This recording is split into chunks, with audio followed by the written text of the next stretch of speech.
The day I graduated college in 2005, I decided to start a rental company. It took a few years until it became successful enough to be my full-time job, but now it's all I do. My hope is to help you by sharing my knowledge. So in this business, it's important to have a website. Your website is going to be the first thing that most people see. It's going to actually generate the most business for you. So with that being said, I was reluctant to get a website because this was 2005. I just thought most people were going to the phone book, but that's not how it is anymore. But the website is very important. I am not a webmaster. I didn't build my own website. I don't know how she did it. I don't know anything about it. I just knew what I needed in the website. So she used WordPress and HostGator for hosting.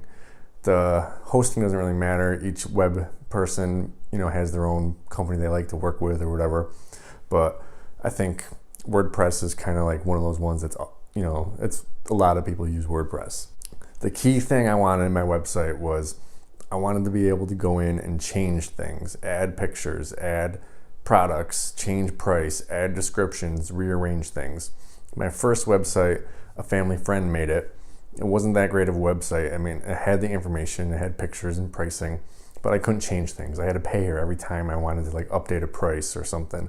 So I'd save, 10 changes up for a few months and then have her change it. It was just very frustrating not being able to update things when I wanted to. The lady that built mine, she made it very easy for me to go in and change things.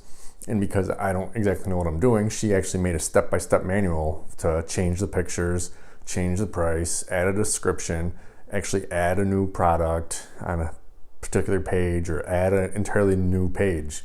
Like when I first built my website, I didn't have a page for Rustic, and then Rustic became a thing, so I had to make a page specifically for that. So that was one of the most important things, to be able to change things when I wanted to and update things.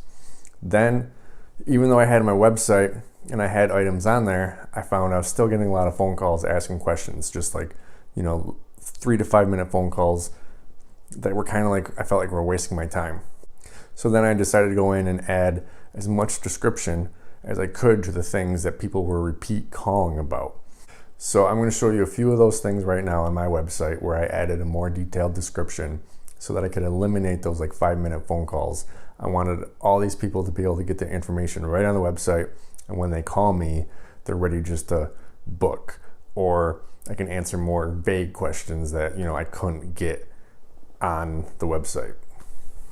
So this was the reason why I started adding more descriptions. I was getting 3 phone calls a day asking how much the fill and chill tables hold. So I just put it on there.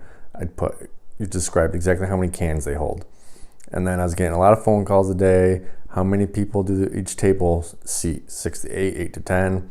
So I just put it on there. I don't get phone calls for that anymore. I don't get phone calls for the fill and chill tables anymore. This, I described the king table so people knew exactly what it was for. I put the capacity to all the round tables just so I don't have to get those phone calls anymore. Then at the top of the table page, I described that we just drop the tables off. We will set them up for a fee. Please let us know if you want us to set them up. And then the farm table, I did its size because people were calling about the size.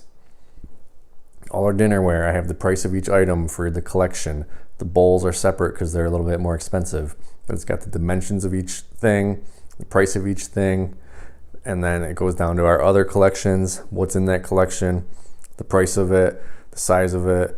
The bowls are separated because they got different prices. And then down to our ivory with gold rim, our flatware, what we have of each thing, and the price. And then same thing for vintage. Vintage tells the price, and then the size ranges because they're not all uniform. So then people can just go see this, they can see the price, they can see the sizes, and then we can stop having to waste 5 minutes talking about this. They already know by the time they show up. And then the dance floor, the sizes, and kind of where we use them, because some are for indoor and outdoor. And then we have a frequently asked questions page, more about business stuff like, do you set up, what's your cancellation, where's your business hours, and then they can click on one and it goes right down, and this details our cancellation policy so that they know all these things. Because we want to get them either on the phone or in the office and just start building their quote and answering the bigger questions like, what size tent they need, and how the lighting's done and things like that. We don't want to be wasting time telling them how much the fill and chill table holds or what's the dimension of the arch or how many each table holds. We want to eliminate those little questions so that we can get down to actually selling them on the equipment that is going to be right for them. So if we can eliminate all those questions, we can save time. And if we save time, we save money. And if I save time and make more money, then I get more of a life and I don't have to work 80 hours a week. So I got way more than what I showed you on the website. There's a lot more of my things that have descriptions. We barely get phone calls asking little tiny questions now. They're more kind of broad questions. So if you find that after you build your website, people are asking certain things over and over and over again, just address that on the website and you'll find that those phone calls almost drop to zero. Thanks for watching.